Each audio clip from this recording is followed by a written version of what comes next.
Assalamualaikum warahmatullahi wabarakatuh. Bismillahirrahmanirrahim. Alhamdulillahi rabbil alamin. Wassalatu wassalamu al-atammani akmalani ala khairi khalqillah wa ala alihi wa sahbihi wa man walah. Allahumma la sahla illa ma ja'altahu sahla wa anta taj'alul hazna idza syi'ta sahla. ما شاء الله كان وما لم يشأ لم يكن. أقول بالله التوفيق. Alhamdulillah, syukur kita pada Allah Azza wa Jalla, taslim pada rahmat kasih sayang Allah. Sekali lagi pada malam ini kita dipertemukan untuk meneruskan lagi pengajian berkitab kita, kuliah Isyak kita, iaitu menggunakan kitab Doa dan juga Taubat Para Nabi karangan Syekh Abdul Razak Al-Badar hafizahullah, seorang ulama yang tidak asing lagi bagi kita semua, terutama dalam bidang zikir dan juga doa. Alhamdulillah, kita tidak melupakan untuk mendoakan salah seorang daripada guru kita, iaitu guru Al-Quran, Ustaz Akbar ataupun Bro Akbar hafizahullah, atas kelahiran cahaya mata anak lelaki ya. Alhamdulillah, kita doakan keberkatan, sebahagian daripada sunnah Nabi sallallahu alaihi wasallam, untuk mendoakan barakah bagi setiap nikmat. Apa saja nikmat, termasuklah nikmat anak ni. Dan doa yang khusus untuk kelahiran anak tidak ada yang sahih daripada Nabi sallallahu alaihi wasallam, tapi ada doa daripada para salafus salih yang kita sedia maklum. Namun sunnah Nabi secara umumnya kita mendoakan barakallahu fikum, Allah memberi barakah, keberkatan ke atas kamu semua. Ini terpakai dalam semua nikmat. Bahkan itulah juga doa-doa para salafus salih dengan pelbagai lafaz. Namun bab doa ni luas, seperti mana kita dah lalu berulang kali dalam kuliah kita, slot-slot yang lalu kan. Bab doa ni sangat luas, terutama doa salaf, walaupun tidak secara khusus daripada Nabi sallallahu alaihi wasallam. Jadi tuan-tuan dan puan, mari kita memperbanyakkan doa keberkatan untuk sahabat-sahabat keluarga kita, terutamanya apabila dikurniakan nikmat ketika mana zaman yang genting seperti ini, mencabar seperti ini, COVID-19 ini, maka kita sangat mengharapkan barakah dan doa daripada orang sekeliling kita atas nikmat yang Allah kurniakan bagi kita semua. Tuan-tuan dan puan-puan yang dirahmati Allah sekalian, bagaimana keadaan kita semua, terutama yang selepas daripada musim haji dan juga musim korban, yang mana ini adalah satu kesempatan yang sangat besar bagi kita semua untuk beramal saleh. Itu juga puasa Arafah yang lalu. Jadi para ulama seringkali mereka akan muhasabah selepas daripada satu musim ibadah yang besar seperti Ramadan. Selepas Ramadan mereka seringkali muhasabah madza ba'da Ramadan, apa yang berlaku pada kita semua selepas Ramadan. Begitu juga selepas musim haji, madza ba'da al-hajj, apa yang berlaku selepas musim haji. Kalau bahasa moden kita hari ni kita panggil apa? Postmortem. Postmortem tu bahasa moden. Bukan saja terpakai dalam perniagaan, begitu juga dalam ibadah. Dalam hal ehwal agama kita kena ada juga postmortem. Jadi bagi kita yang mungkin serba kurang, jangan berputus asa, kerana kita masih lagi sebenarnya berada dalam bulan yang hebat, walaupun dah terlepas dah hari-hari tasyrik, tapi bulan Zulhijjah masih lagi adalah bulan-bulan haram. Itu bulan inilah salah satu daripada bulan haram. Maka perbanyakkan amal saleh. Kalau ada terlepas puasa, boleh puasa lagi, walaupun tidak secara khusus. Secara umumnya puasa haram ataupun bulan-bulan haram. Begitu juga ibadah yang lain, sedekah, Tetapi ibadah yang khusus kena tunggu tahun depan pula lah, yang akan datang pula. Sebab itu yang khusus selamanya takkan sama dengan yang umum. Dia punya fadilat takkan sama. Namun apa saja amal soleh itu besar di sisi Allah. Ya boleh cover, boleh top up lah mana yang kurang daripada ibadat-ibadat yang lebih khusus. Bihayakumullah, ahlan wa sahlan. Marhaban bikum pada siapa yang baru masuk dalam keadaan sihat walafiat. Kita masih lagi membincangkan kitab doa dan juga taubat para nabi karangan Syekh Abdul Razak Al-Badar hafizahullah. Siapa yang belum mendapatkan kitab ni boleh PM kita punya admin untuk mendapatkannya dan mengikuti siri-siri pengajian yang masih berbaki. Ada banyak lagi berbaki. InsyaAllah masih belum terlewat. Kalau ya pun boleh lihat semula live lah yang sebelum daripada ni. Baik, tuan-tuan apa yang dirahmati Allah sekalian. Sebelum ni kita dah lalu pada bab yang lepas doa para nabi. So pada malam ni insya-Allah kita akan masuk daripada doa Nabi Musa, kita akan masuk doa Nabi Sulaiman alaihi salam. Seorang rasul yang hebat dan penceritaannya di dalam Al-Quran. Begitulah hebatnya doa Nabi Sulaiman alaihi salam, seperti mana hebatnya kisah baginda alaihi salam. Jadi malam ni insya-Allah kita akan lalu doa Nabi Sulaiman. Dan doa Nabi Sulaiman ni taklah panjang sangat bab dia, seperti mana bab Nabi Musa. Selepas doa Nabi Sulaiman terus kita masuk doa Nabi Zakaria. Tu tak ada siri. Siri yang ringkas satu saja pada malam ni insya-Allah. Baik. Nabi Sulaiman alaihissalam, sedikit muqaddimah yang ditulis oleh Syekh Abdul Razak hafizahullah tentang latar belakang Nabi Sulaiman alaihissalam, supaya latar belakang ini mempengaruhi kefahaman kita kepada doa itu sendiri. So setiap doa ni dia ada latar belakang dia yang tersendiri. Latar belakang ni mempengaruhi fahaman kita berbanding dengan doa yang lain. So kita tahu doa ni muncul daripada zaman bila, muncul kerana apa. Sebab tu Syekh Abdul Razak dia meletakkan sedikit muqaddimah. Muqaddimah tentang kisah ataupun latar belakang seorang rasul sebelum masuk pada doa rasul tersebut. Baik. Tuan-tuan dan puan dirahmati Allah sekalian. Nabi Sulaiman alaihissalam adalah seorang rasul yang kita semua sedia maklum. Kisah-kisah baginda yang hebat dalam Al-Quran.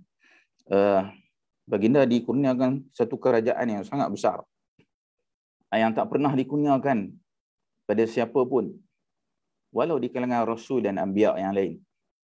Di hebatnya Nabi Sulaiman ni, dia ada satu kerajaan, ada satu kekuasaan yang sangat besar, yang sangat hebat, yang tak diberikan pada mana-mana penguasa yang lain.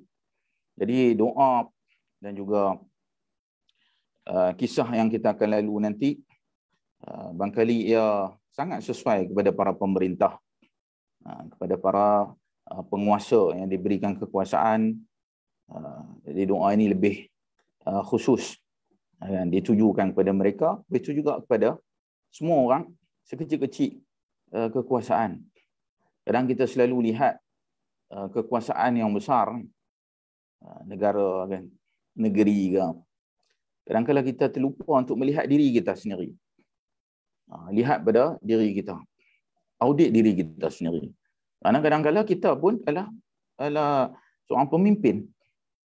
Sekecil-kecil satu kerajaan adalah rumah tangga. Seorang suami, seorang ayah, pemimpin bagi rumah tangga, bagi isteri dia, bagi anak dia. Sekecil-kecil pemerintahan. Jadi sejauh mana kita semua la adil, seperti mana Nabi Sulaiman alaihissalam, setiap kita sebenarnya berhajat, mana memerlukan juga kepada doa-doa Nabi Sulaiman alaihissalam ini. Baik. Begitu juga Nabi Sulaiman alaihissalam, selain diberi kekuasaan terhadap manusia, juga diberi kekuasaan terhadap haiwan, jin dan sebagainya. Itu dia diberikan kehebatan bahasa burung, menguasai bahasa burung. Selain pada haiwan lain lah, antaranya burung, menguasai bahasa burung. Tak diberikan pada penguasa-penguasa yang lain. Sesuatu kekuasaan yang hebat. Ayakumullah Pak Syed Abdul Rani. Assalamualaikum Ustaz, jemaah semua. Apa khabar? Dah vaksin ke belum? Oh. Dah vaksin ke belum? Alhamdulillah saya baru dapat 1. Dos yang pertama. Saya lambat lagi nak sampai dos kedua. Tapi alhamdulillah ala kulli hal. Yang penting dah ada progres. Alhamdulillah kita sangat bersyukur. Dalam banyaknya kita punya kes, tetapi kita punya vaksin pun laju. Kembangan tu sangat laju. Di antara yang terlaju di dunia lah. Dikatakan begitulah. Alhamdulillah ala kulli hal. Puan Shima Basir. Hayakumullah. Ahlan wa sahlan. Dan semua dalam keadaan sihat walafiat. Lebih kesihatan yang baik pada malam ni. Baik. Allah Azza wa Jalla berfirman dalam Al-Quran dalam surah An-Naml ayat yang ke-16.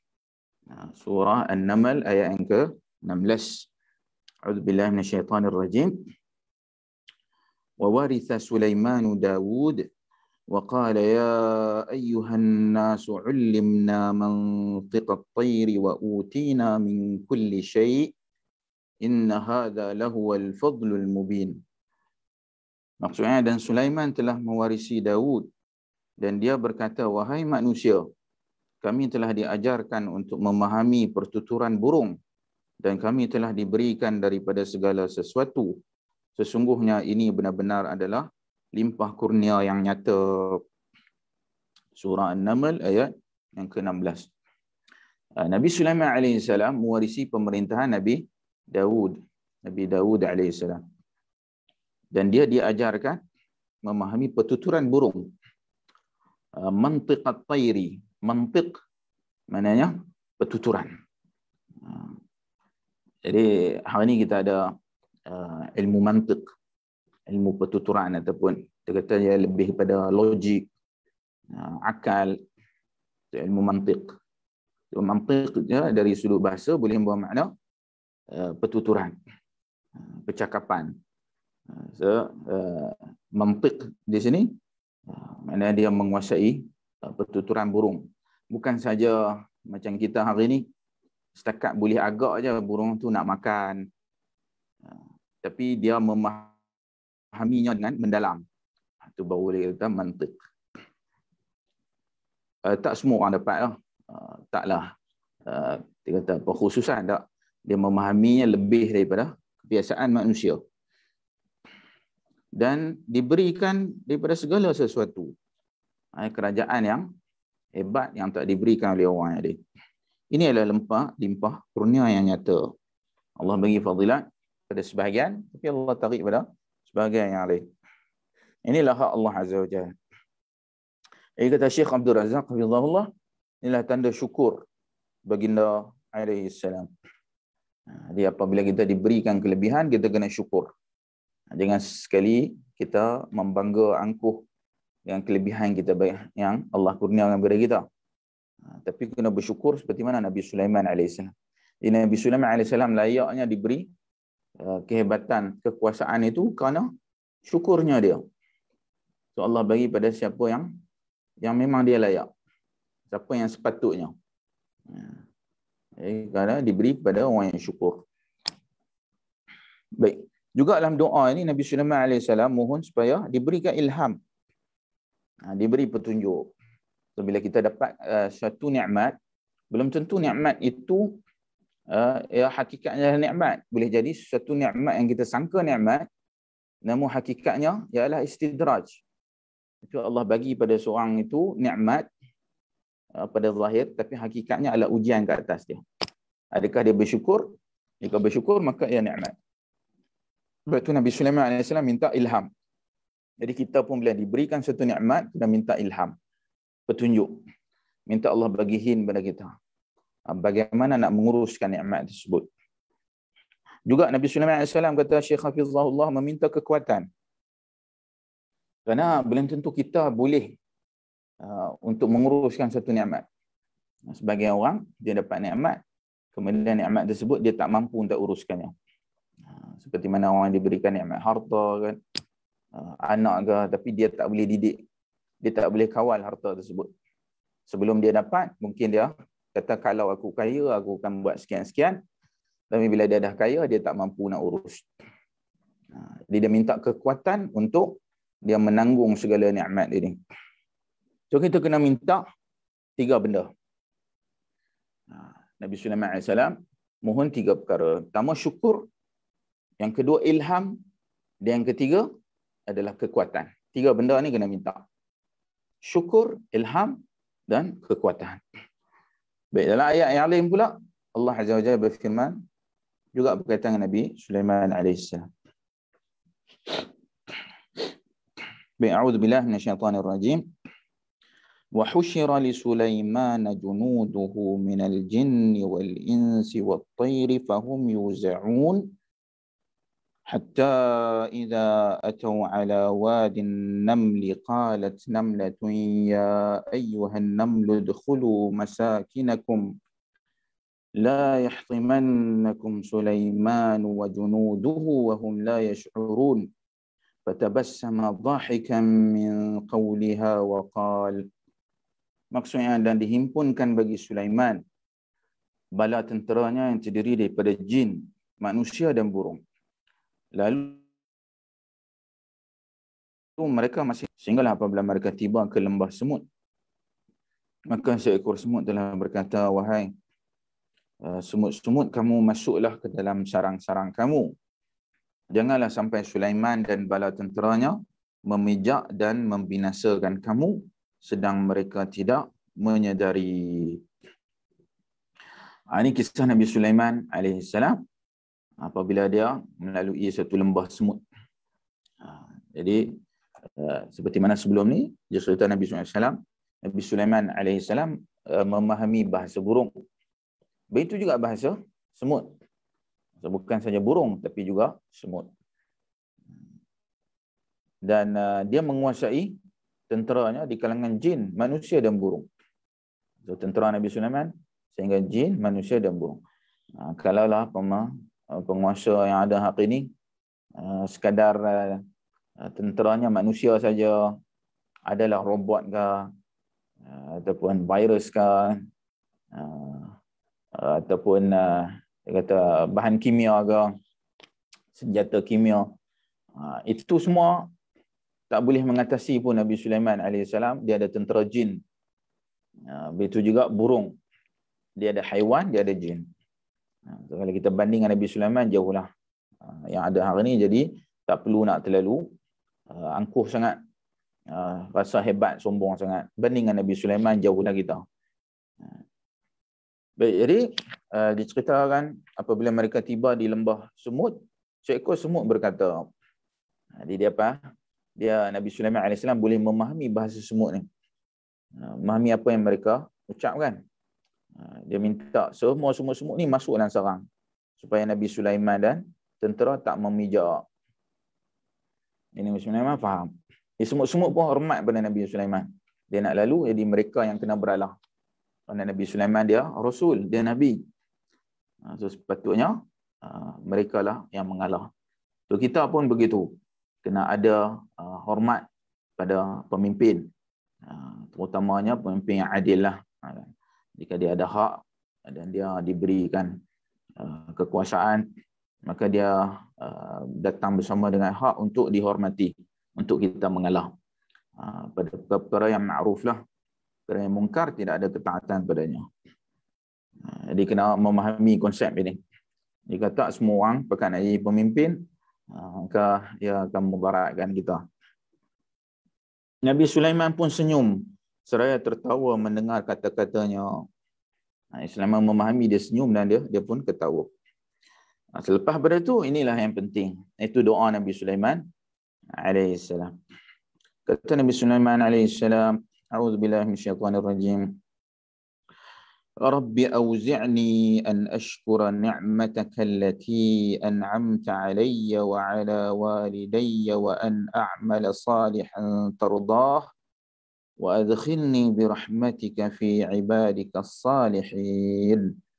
Maksudnya, wahai Tuhanku, ilhamkanlah aku dengan kesyukuran terhadap limpah kurnia yang Engkau telah kurniakan ke atasku dan ke atas kedua ibu bapaku, dan supaya aku tetap mengerjakan amal salih yang Engkau redai, dan masukkanlah aku dengan belas kasihan-Mu bersama-sama dalam kalangan hamba-hamba-Mu yang salih.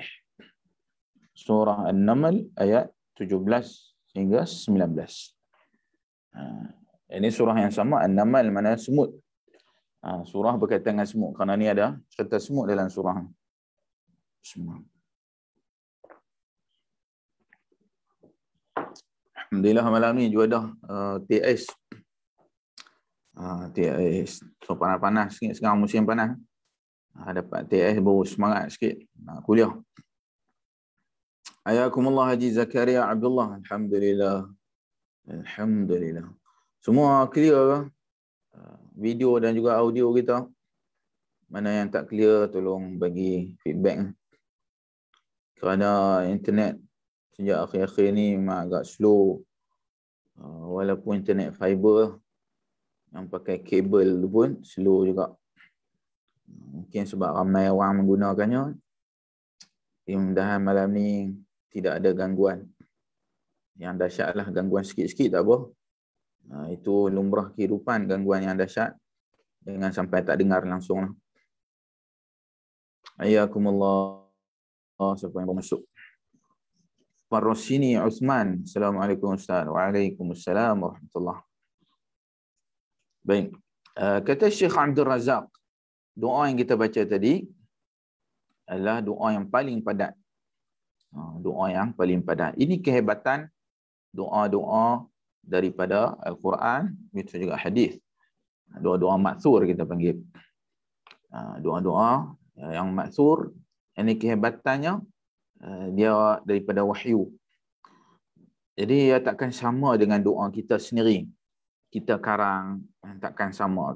Ya, sebaik-baik doa. Walaupun harus untuk kita doa dengan apa-apa lafaz, misalkan tidak ada percanggahan, namun yang afdal, yang terbaik adalah berdoa dengan doa-doa yang maksur. Itu kata Syekh Abdul Razak, hafizahullah, doa ini adalah doa yang paling padat. Padat. Baik, Akhi Jo, alhamdulillah clear Ustaz, alhamdulillah. Puan Nur Hidayah Tri Sukma, alhamdulillah clear. Puan Syarimah Zabiri, alhamdulillah ipuh menjelas. Alhamdulillah, nampaknya semuanya jelas. Malam ni tak ada semua masalah. Alhamdulillah. Baik. Ia adalah doa yang paling padat. Kenapa? Ia merangkumi semua aspek. Aspek di dalam ni. Yang apa aspek ni antaranya disebut dalam al-bidayah wa nihayah. Pada ucapan baginda ke atas kedua ibu bapaku, ia dalil bahawa nikmat ke atas kedua ibu bapa merupakan nikmat ke atas anak juga. So dalam doa ni ada doa untuk ibu bapa. Walaupun doa tu sebenarnya lalu kat lembah semut. So apa kaitan semut dengan ibu bapa? Jadi Nabi Sulaiman AS bila dia teringat pada nikmat yang Allah bagi pada dia, dia teringat pada ibu bapa dia. Lepas tu kata Imam Ibn Kathir dalam kitabnya Al-Bidayah wa Nihayah, ni karangan Ibn Kathir. Ya, kitab sejarah ataupun sirah. Merangkumi berbagai sirah para anbiya yang lalu sampailah sirah pada zaman Nabi, zaman Ibn Kathir rahmatullah alaih. Surah sirah khulafa ataupun khalifah-khalifah pada ketika itu pun juga dimasukkan.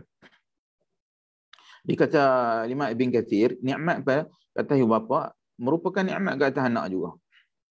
Jadi soalan Nabi Sulaiman AS sebut nikmat yang Allah bagi pada dia sehingga dia senyum dan ketawa mendengar percakapan semut tadi. Nikmat itu Allah kurnia adalah disebabkan ibu bapa dia.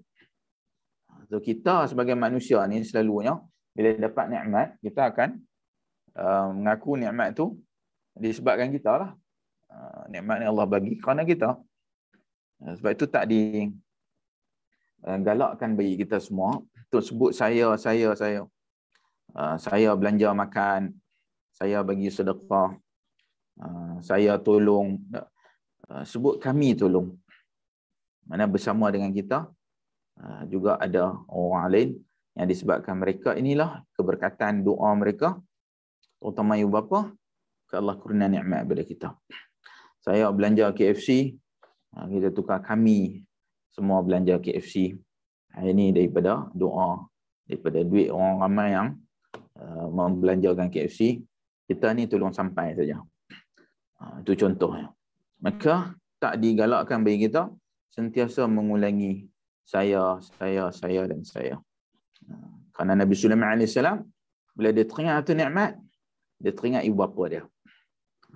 Lepas tu, dia doa untuk ibu bapa dia tadi. Nikmat ibu bapa, nikmat untuk anak juga. Kerana itu baginda mohon taufik daripada Allah untuk syukur dengan nikmat dunia dan akhirat yang dikurniakan pada baginda dan kedua ibu bapa baginda, iaitu Nabi Daud AS dan ibunya. Ibunya merupakan seorang wanita yang kuat beribadah lagi salihah. Dia teringat ayah dia, Nabi Daud AS, juga ibu dia adalah orang yang salihah. Kena teringat pada ibu bapa. Tak ibu bapa, termasuk dah yang selainnya, itu orang yang dekat dengan kita. Baik. Juga baginda Rasulullah ucap, wahai Tuhanku, ilhamkanlah aku dengan kesyukuran terhadap limpah kurnia yang engkau telah kurniakan ke atasku. Dia minta Allah bagi ilham untuk syukur. Ilham untuk syukur. So, bila kita dapat saja nikmat, kena cepat-cepat minta, ya Allah bagilah ilham supaya kita bersyukur. Sebab manusia ni bila dia dapat nikmat, dia cepat lupa. So, Nabi Sulaiman dia cepat-cepat dapat je nikmat, dia cepat-cepat minta syukur di sebalik nikmat. Puan Jamila Ahmad, hayakumullah. Terima kasih Ustaz atas pencerahan yang baik. Sama-sama kita cuma berkongsi daripada pencerahan para ulama. Kita kongsi je, bukan pencerahan daripada saya sendiri. Baru belajar kena cepat-cepat. Cepat-cepat mengucapkan syukur. Minta ilham supaya diberi kesyukuran. Baik. Puan Imi Ngah, Assalamualaikum Ustaz. Ini kali pertama saya menyertai sesi live Akademi Sunnah. Alhamdulillah. Ini kali pertama mengikuti live. InsyaAllah lepas ni ada banyak live. Boleh follow live. Yang lain pula. InsyaAllah. Imi ni berada pada tempat yang betul lah, insyaAllah.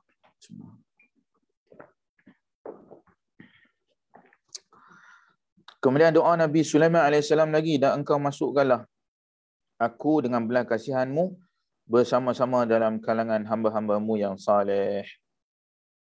Maksudnya jika aku meninggal dunia, masukkanlah aku dalam himpunan hamba-hambamu yang saleh. Jadikan namaku sebaris dengan nama-nama mereka dan himpunkan daku dalam perkumpulan mereka. Ibnu Abbas radhiyallahu anhuma berkata, Nabi Sulaiman AS bermaksud agar dihimpunkan bersama Nabi Ibrahim, Nabi Ismail, Nabi Ishaq, Nabi Yaqub dan Nabi-Nabi setelah mereka. Dinukilkan oleh Al-Baghawi dalam Ma'alimut Tanzil. Imam Al-Baghawi ada kitab tafsir yang masyhur. Baik, apa yang dimaksudkan supaya dihimpun bersama orang saleh? Secara khusus, sahabi radhiyallahu anhu iaitu Ibn Abbas, dia sebut dihimpunkan bersama dengan nenek moyang dia. Itu disebutlah nenek moyang dia Nabi Ibrahim, Nabi Ismail, Nabi Ishaq, Nabi Yaqub dan nabi-nabi setelah mereka. Ini nabi-nabi yang di atas nenek moyang dia. So daripada keturunan Nabi Ibrahim, dia ada dua anak. Seorang Nabi Sulaiman, seorang Nabi Ishaq. Nabi Sulaiman dia abang, Ishaq alaihissalam adik. Dia kemudian. Jadi daripada jalur dua ni, dia turun bangsa Arab daripada Nabi Ismail. turun-turun sampai Nabi kita Muhammad sallallahu alaihi wasallam. Adapun daripada Nabi Ishaq, turunnya bangsa Bani Israel. Itu dia sebut nama-nama tadi. Yaqub. Itu nenek moyang Nabi Sulaiman. So, Nabi Sulaiman ni dia keturunan Bani Israel. Bani Israel dengan Yahudi tak sama. Dua benda ni berbeza. Bani Israel keturunan. Memang Nabi-Nabi ramai daripada Bani Israel. Daripada keturunan Nabi Ishaq alaihimussalam. Jadi dia sebutlah nama-nama ni. Ibn Abbas sebut. Jadi dia, Nabi Sulaiman minta dihimpun bersama orang salih. Kita pun macam tu. Minta dihimpunkan bersama orang salih. Sebab bila kita diberi kekuasaan, mungkin kita kata kita ada kuasa. Kita kata, insyaAllah ada kuasa, saya akan adil. Tapi bila dah mula berkawan, bila dah ada kuasa, datang kawan A, kawan B, kawan C, lama kelamaan, sebuah sedikit akan dipengaruhi oleh para penasihat ini. Kawan-kawan ni akan nasihat lah, ataupun dia pun putar kita balik ke. Maka kita kena minta doa supaya bersama dengan orang saleh, dihimpunkan dengan orang yang saleh. Bagilah orang yang betul pada, yang layak pada tempat ini untuk bersama dengan kita. Jadi ini juga penting. Kerana manusia ni dia akan dipengaruhi oleh orang yang sekeliling dia. Jika baik, maka baik. Jika buruk, maka dia boleh berubah. Manusia boleh ubah 180 darjah. Daripada atas dia boleh pusing jadi seperti mana di bawah. Jadi manusia begitu. Maka kena sentiasa doa seperti mana doa Nabi Sulaiman AS. Jadi doa itu kata Syekh Abdul Razak paling padat. Doa dia padat dalam semua aspek yang terpenting dalam kehidupan. Terutamanya orang yang diberikan kekuasaan. Juga dalam ayat yang lain, Allah Azza wa Jalla berfirman, وَلَقَدْ فَتَنَّا سُلَيْمَانَ وَأَلْقَيْنَا عَلَى كُرْسِيِّهِ جَسَدًا ثُمَّ أَنَابَ. Maksudnya demi sesungguhnya kami benar-benar telah menguji Sulaiman dan kami telah meletakkan di atas takhtanya satu jasad. Kemudian dia telah bertaubat dan kembali kepada Allah. Jadi Nabi Sulaiman AS pun diuji dengan kekuasaan dia. Allah cabut kekuasaan dia. Dia pernah berkuasa, pernah juga dia tidak berkuasa. Ini lumrah. Supaya kita ingat, sebagai manusia ni, kita bukan sentiasa berada di atas. Kadang-kadang kita ada kuasa, kemudian jatuh, kemudian naik semua. Ini kita boleh lihat dalam dunia realiti kita hari ini kan. Ramai orang pemerintah yang hebat, kemudian jatuh. Ada yang naik semula, ada yang jatuh tak naik-naik dah. Sampai bila-bila. Parsi, kan dia jatuh, lepas tu habis lenyap. Tak ada dah. Parsi hilang. Ditelan zaman. Kemudian datang zaman-zaman moden. Seperti mana Khalifah Umayyah jatuh, lenyap. Abbasiyah, itu juga Uthmaniyah. Dan yang terdekat dengan kita, seperti Maharaja Tsar ataupun Rusia kan. Maharaja Rusia yang terakhir kena tembak. Semua dengan anak-anak, isteri dan semua kena tembak dalam satu bilik kan. Kisah yang masyhur. Habis hilang. Padahal dah memerintah Rusia 300 tahun. Empire yang terbesar itu yang terakhir, empire yang terakhir. Yang terbesar Rusia ni 300 tahun. Last kali jadi apa? Kena tembak aja. Kena tembak beramai-ramai di dalam satu bilik bawah tanah. Lepas tu tak ada, lenyap, hilang. Dan ramai lagi di kalangan sama ada diktator ke yang dulunya hebat, lepas tu hilang. Ditelan zaman, kena revolusi, hilang. Yang mana dulu memerintah sangat lama kan. Yang kata mustahil jatuh juga. Itu adalah lumrah hidup manusia. Kadang-kadang Allah bagi balik. So Nabi Sulaiman pun diberi kerajaan yang paling hebat, tak pernah diberikan oleh mana-mana pemerintah. Juga Allah uji, jatuhkan dia sekejap, tapi Allah angkat dia semula. So dalam ayat ni diceritakan bahawa Allah uji Nabi Sulaiman alaihissalam meletak ke atas takhtanya satu jasad. Maknanya dia telah dijatuhkan diganti dengan satu jasad. Jasad ni apa wallahu alam. Dengan tepat para ulama tidak dapat menentukan. Kerana Allah Azza wa Jalla sebut dalam Quran satu jasad saja. Dan ini adalah di antara rahsia Al-Quran yang mana kita dapati kisah-kisah dalam Quran tidak begitu ia diperincikan. Madai sekadar kita dapat apakah tadabbur, apakah ibrah, pengajaran di sebalik satu kisah, dah madai. Tidak begitu diperincikan. Yang perinci ni banyak Israiliyat. Terlalu perinci, kebanyakannya datang pada Israiliyat. Kerana benda tu tak perlu sangat. Kerana Al-Quran bukan buku cerita. Satu benda kita kena ingat. Al-Quran bukanlah buku cerita. Fairy tale ke, kita nak perakhiran dia apa, bahagia ke, kecewa ke, itu bukan tujuan. Quran nak bagi pada kita pengajaran. Madai. Lepas tu jasad ni apa? Satu jasad. Yang penting takhta dia telah diambil alih. Kemudian Nabi Sulaiman AS pun taubat kembali pada Allah. Allah bagi dia semula kekuasaan. Dia naik semula. Kadang kalau manusia ni dia kena jatuh sementara waktu supaya dia naik lebih tinggi. Lepas itu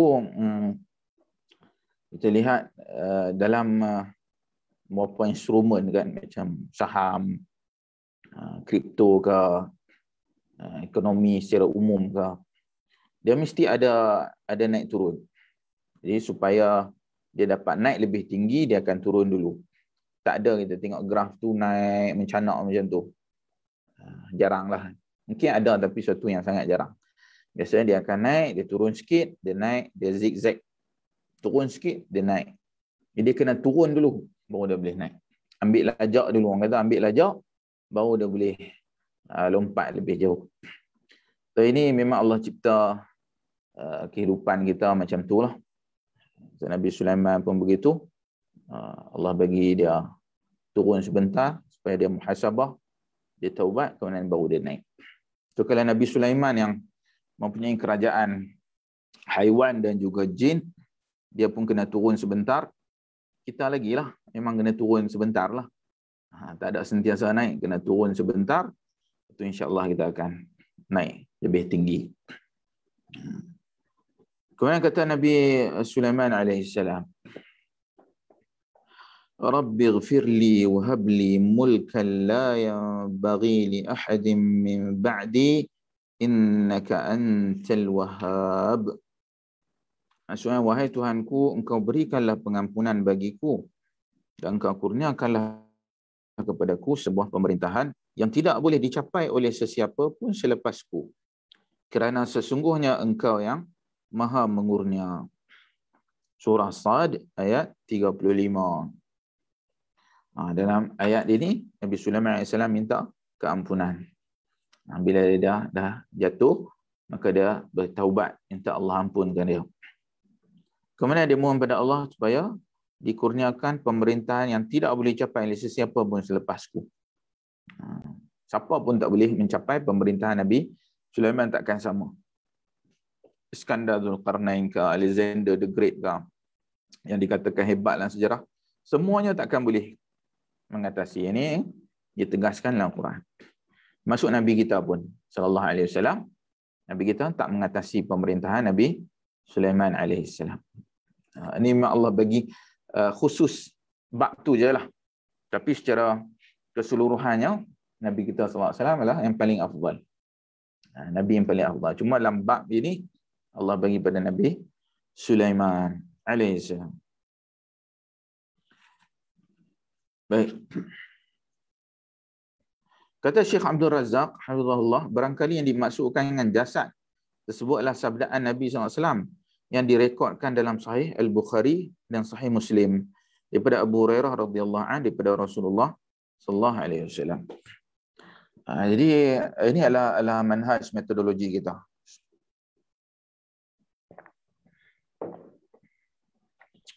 Metodologi kita seboleh mungkin bila kita nak menafsirkan Quran, ditafsirkan bil ma'thur. Itu dengan nas, sama ada Quran ataupun hadis.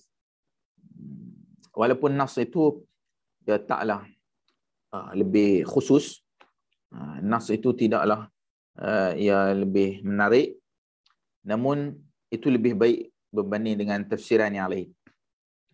Lepas itu Syekh Abdul Razak Hafizahullah dia buat hadis daripada Bukhari Muslim dulu.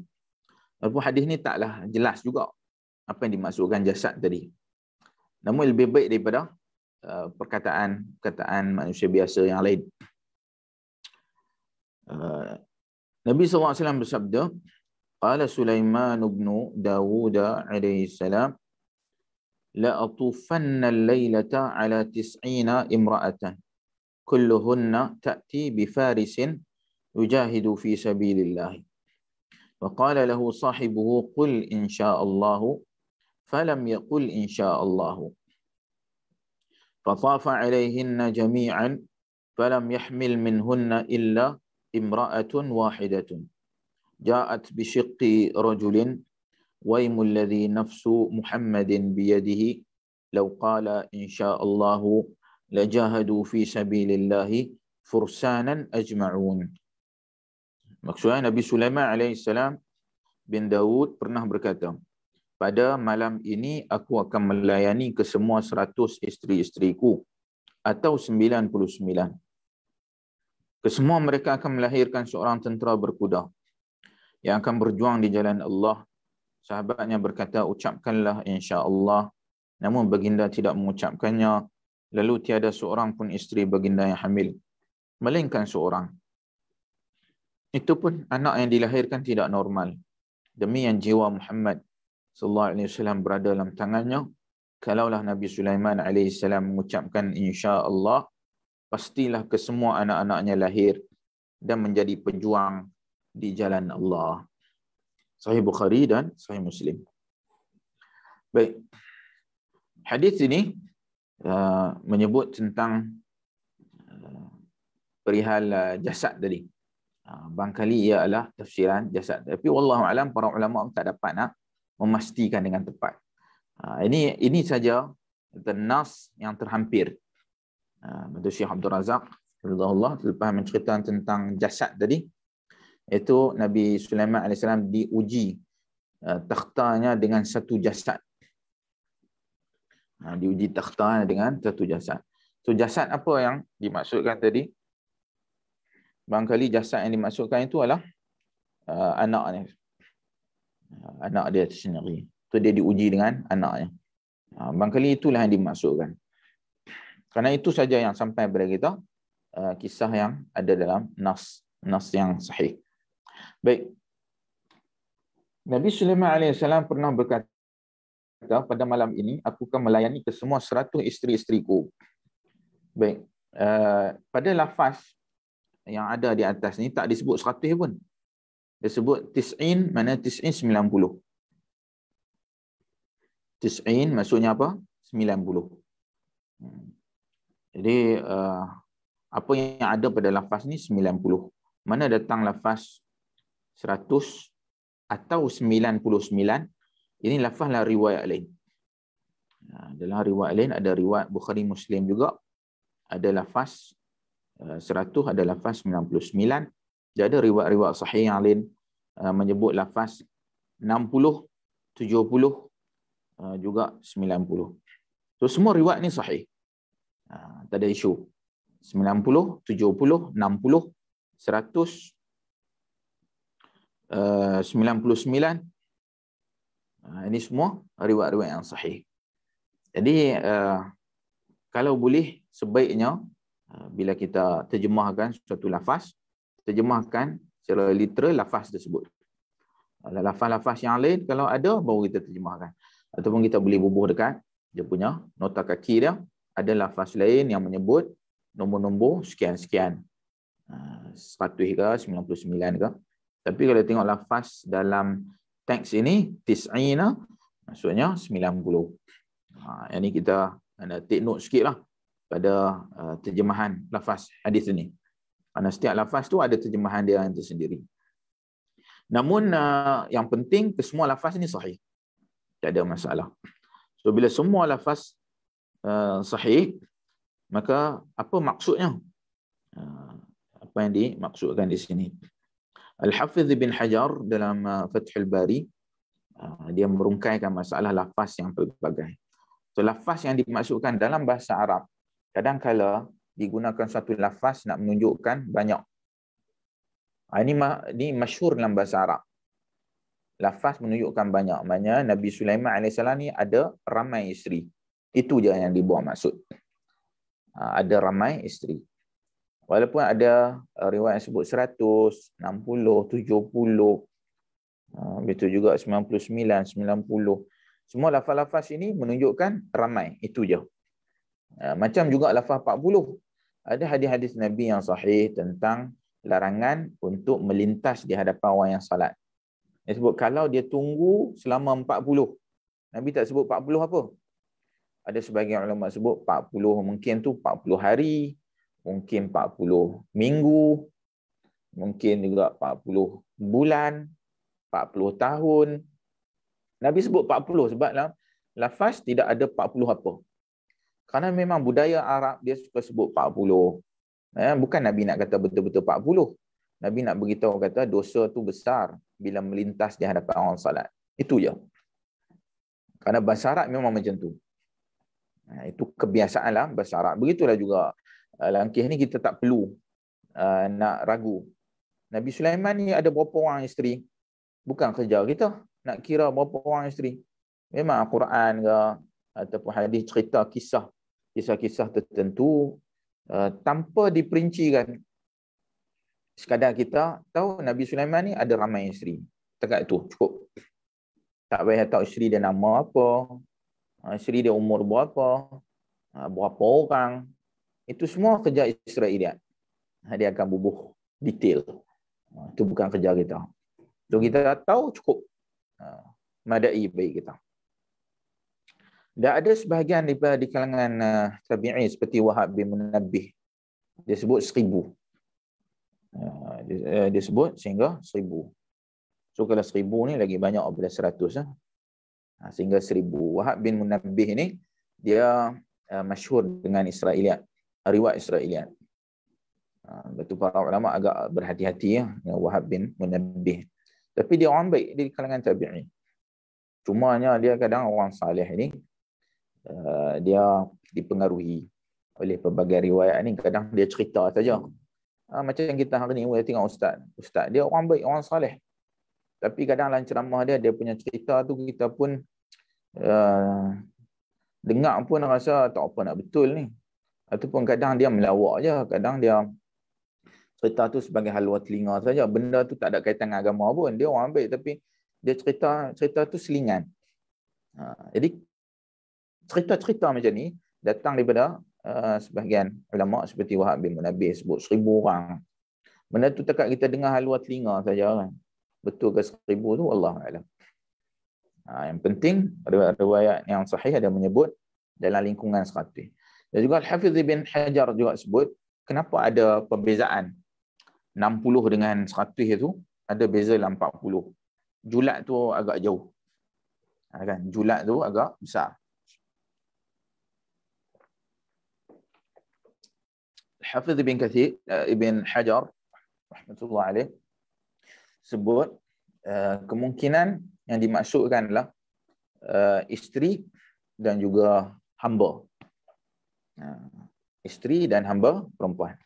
Tu mungkin 60 tu isteri, 40 tu adalah hamba perempuan. Mungkin kalau 70, 30. So angka itu membezakan isteri dengan hamba. Yang penting ya hukum yang sama. Yang hampir sama. Sebab tu kadang-kadang dicampur adukkan sekali, 100 itu semua sekali. Kalau yang sebut 60 tu adalah pembahagian di antara isteri dan juga hamba. Apapun ini semua adalah ihtimal, kemungkinan saja. Tak ada keperluan sangat untuk kita tepatkan. Yang mana Nabi Sulaiman AS yang pentingnya dia sebut dia akan melayani ke semua 100 isteri-isterinya atau 99. kenapa para anbiya? Ini persoalan, kenapa para anbiya dan rasul? Sebahagian kisah mereka menceritakan mereka ini mempunyai ramai isteri. Apa hikmah di sebaliknya? Wallahu ta'ala alam. Syekh Imam Ibn Hajar Al-Asqalani menyebut antara hikmah dia bahawa orang salih ini apabila mereka menjaga syahwatnya daripada perkara yang haram, maka dia Allah kurniakan kepada dia syahwat pada perkara yang halal. Itu adalah kelebihan bagi dia. Kelebihan bagi orang yang tertentu memang Allah kurniakan kepada dia. Jadi bila dia menjaga syahwat perkara yang haram, Allah bagi yang halal kepada dia juga dengan jumlah yang banyak berbanding dengan perkara yang haram tadi. So ini memang Allah cipta manusia ni, siapa yang menjaga syahwatnya, maka syahwatnya itu menjadi kuat pada perkara yang halal. Kalau dia tak menjaga syahwatnya, maka dia akan menjadi lemah pada syahwat yang halal. Jadi dia bersama dengan isteri dia, dia pun rasa tak apa berminat. Dan ini memang terbukti cara fitrah manusia bila dia melampiaskan syahwat perkara yang haram, melihat benda yang haram ataupun bersama dengan satu yang haram. Bila bersama dengan isterinya, dia pun dah tak peduli. Sebab apa? Dia dah puas dah dengan satu yang haram. Bila diberi yang halal, dia pun tak mau. Dia rasa tak puas. Dia nak benda yang haram juga. Kenapa? Dia dah terbiasa. Jadi dia melihat isterinya pun tak cantik. Sebab apa? Dia melihat sesuatu yang lebih cantik. Jika dia menahan dirinya melihat sesuatu yang haram, dia melihat isteri yang cantik walaupun tak apa cantik. Ini kata Al-Hafiz Ibn Hajar dalam Fathul Bari. Alangkah cantik hikmah yang disebut ni. Betul Nabi kita sallallahu alaihi wasallam seorang yang sangat menjaga syahwatnya daripada perkara yang haram, tidak melihat sesuatu yang haram, tidak bersama dengan sesuatu yang haram. Sebab itu dalam beberapa riwayat dalam Bukhari Muslim juga, Hafiz bin Hajar bawa riwayat dalam Bukhari Muslim, Nabi sallallahu alaihi wasallam pernah bersama dengan isterinya 11 orang dengan bighaslin wahidin, dengan sekali mandi. Mana Nabi bersama dengan isterinya dalam satu malam 11 orang. Mana isteri yang pertama, yang kedua, yang ketiga dalam malam yang sama. Maksudnya dia diberi kekuatan syahwat yang luar biasa berbanding dengan manusia biasa yang lain. Kenapa Allah kurniakan kepada dia? Kerana dia menjaga daripada yang haram, maka Allah bagi yang halal kepada dia dengan lebih nikmat, dengan lebih hebat. Ini semua kita kena take note setiap pada kita. Kalau kita menjaga diri kita yang haram, Allah akan bagi yang halal itu berlipat kali ganda. Seperti Nabi kita SAW, Allah bagi halal pada dia, isterinya 11 orang, dia bersama dengannya pada satu malam yang sama. Dan dia mampu. Dan manusia pada hari ini tak ada yang mampu. Tak ada orang mampu bersama dengan isterinya sebanyak 11 kali. 11 malam betul, 11 orang betul turut tak diberikan. Kenapa? Kerana kita ni membuat perkara yang haram. Maka Allah tarik kekuatan itu daripada diri kita. So, ini semua kita kena ingat. Bukan saja dalam bab nafsu, syahwat, dalam bab yang lain pun. Bab rezeki, bab kekuasaan. Kita tahan yang haram, Allah akan bagi yang halal berlipat kali ganda. Baik, juga dalam kisah ni Nabi Sulaiman AS, dia sebut bahawa dia akan bersama dengan isterinya, kemudian Allah akan kurniakan bagi dia seorang tentera berkuda yang akan berjuang di jalan Allah. Setiap pada isteri dia tu seorang anak. Jadi sahabat dia suruh ucap insya-Allah. Inilah tajuk kita pada hari ni atas. Tajuk kehebatan kalimah insya-Allah. Kalimah insya-Allah cukup penting. Bila Nabi Sulaiman AS dia tak sebut kalimah insya-Allah. Sebab apa dia tak sebut? Dalam riwayat lain sebut wa nasiya, dan dia lupa. Dalam lafaz yang lain sebut Nabi Sulaiman lupa. So dia bukan Nabi Sulaiman angkuh, sombong tak, tapi dia lupa nak ucap insya-Allah. Bila dia lupa nak ucap insya-Allah, maka tidak ada seorang pun kecuali seorang saja isteri dia yang melahirkan seorang anak. Dia dapat satu je anak. Dan anak tu pula dilahirkan tidak normal. Bisyiqqi rajulin, syiqqi maknanya separuh lelaki. Kalau literal kita terjemah anak Nabi Sulaiman ni separuh lelaki. Separuh lelaki ni apa? Wallahu alam. Bukan kerja kita. Separuh lelaki boleh jadi kita kata dia ni tak ada sifat kelakian. Separuh je lelaki dia. Separuh lelaki separuh perempuan. Kalau kita nak andai lah. Tapi yang ni tak perlu. Lepas tu penterjemah kita dia terjemah apa? Tidak normal. Bukan lelaki yang sejati, yang normal. Tak normal ada pelbagai aspek tak normal. Tu terjemahan ni cukup cantik. Cukup cantik, tidak normal. Dia tak payah andai. Tak normal ni apa? Pondan ke? Ataupun cacat ke? Ini bukan kerja kita nak andai. Kita kata dia bukan lelaki yang sejati. Disebabkan insya-Allah ya, tak diucapkan, lupa ucap insya-Allah. Kata Nabi SAW, kalau dia ucap insya-Allah, Allah akan bagi semua anak lahir dan jadi pejuang. Jadi kita hari ini kena sentiasa ucap insya-Allah. Sebab tu saya selalu tekankan apa saja yang kita nak ucap mesti diikuti dengan insya-Allah. Insya-Allah. Cantik. Dia kata kita akan buat yang terbaik insya-Allah. Belakang mesti ada insya-Allah. Kadang-kadang bila kita lupa, takut Allah uji kita seperti mana Nabi Sulaiman AS. Dan ada tafsiran yang lain yang dimaksudkan jasad itu adalah seekor jin yang menguasai 40 hari. Namun semua Israeliat. Ini masyhur dalam kitab tafsir. Yang kata jasad tu apa? Jasad tu adalah jin yang menguasai 40 hari. Walaupun saya tengok dekat Facebook sebahagian orang sebut ni adalah riwayat yang kuat. Dia kata Nabi Sulaiman tu diuji dengan jin. Riwayat yang kuat. Jadi kuat dari sudut apa? Sedangkan dia Israeliat, riwayat Israeliat. Jadi kita tak boleh nak kata riwayat ni kuat sebab dia riwayat Israeliat. Dan dia hal-hal ghaib, cerita pasal jin. Ya, kita tak boleh kuat melainkan riwayat yang sahih. Lepas tu Syekh Abdul Razak pun tak begitu berminat dengan riwayat ni. Dan akhirnya Nabi Sulaiman AS bertawassul dengan nama Allah Al-Wahhab, itu yang Maha Pemberi. Al-Wahhab salah satu daripada nama Allah yang salah seorang ni apa? Salah seorang pada Wahabi. Muhammad bin Abdul Wahhab. So kita hati-hati kalau kita nak guna istilah Wahabi, dia adalah salah satu pada nama Allah. Kalau orang dia Wahabi lah.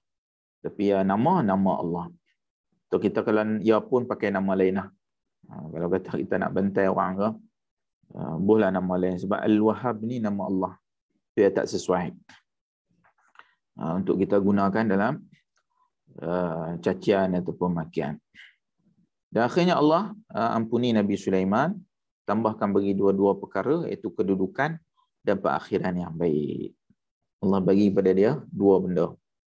Dan dalam satu riwayat Sunan Nasa'i, riwayat sahih Nabi SAW menyebut tentang Nabi Sulaiman AS lepas dia dah diuji, dia pun doa.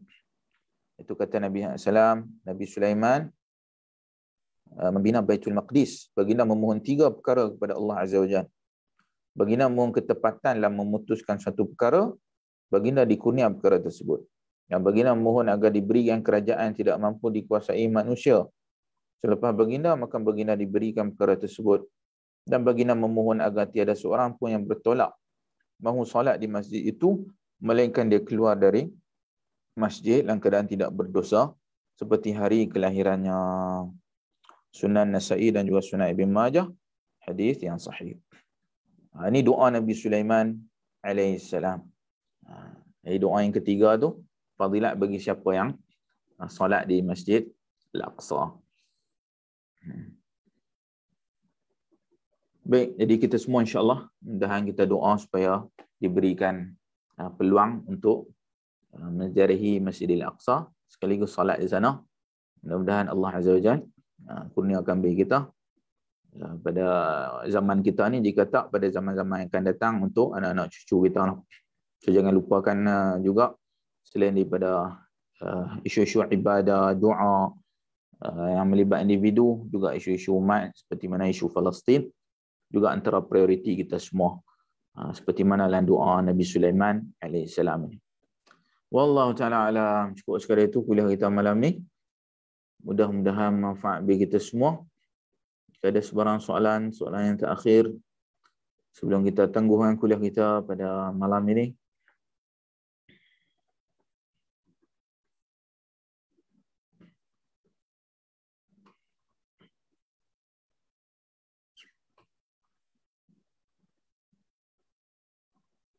Hayakumullah, hayakumullah. Ya wassalam. Dan manfaat kuliah kita nampaknya tidak ada sebarang soalan tambahan. Jadi jangan lupa tuan-tuan dan puan-puan untuk kongsi video kita ini dengan orang ramai yang terdekat dengan kita, grup-grup surau taman kita, grup keluarga, dan mendapat amal jariah. Dan jangan lupa untuk sentiasa melazimi perkataan insya-Allah dalam setiap azam kita. Mudah-mudahan kita semua terselamat daripada ujian seperti Nabi Sulaiman alaihissalam ini. Jangan lupa kita ada iklan, daurah khas, forum khas. Boleh lihat iklan-iklan di kita punya skrin. Ada 2 program yang terdekat. Baik, terima kasih Puan Imi Ngah. Sama-sama kita tangguh dahulu kuliah kita malam ni dengan doa Nabi SAW. Allahumma la taj'alid dunya barhammina wa la mablagha ilmina. Subhanakallahumma bihamdik, asyhadu an la ilaha illa anta, astaghfiruka wa atubu ilaik. Wa sallallahu ala nabiyyina Muhammad walhamdulillahi rabbil alamin. Assalamualaikum warahmatullahi wabarakatuh.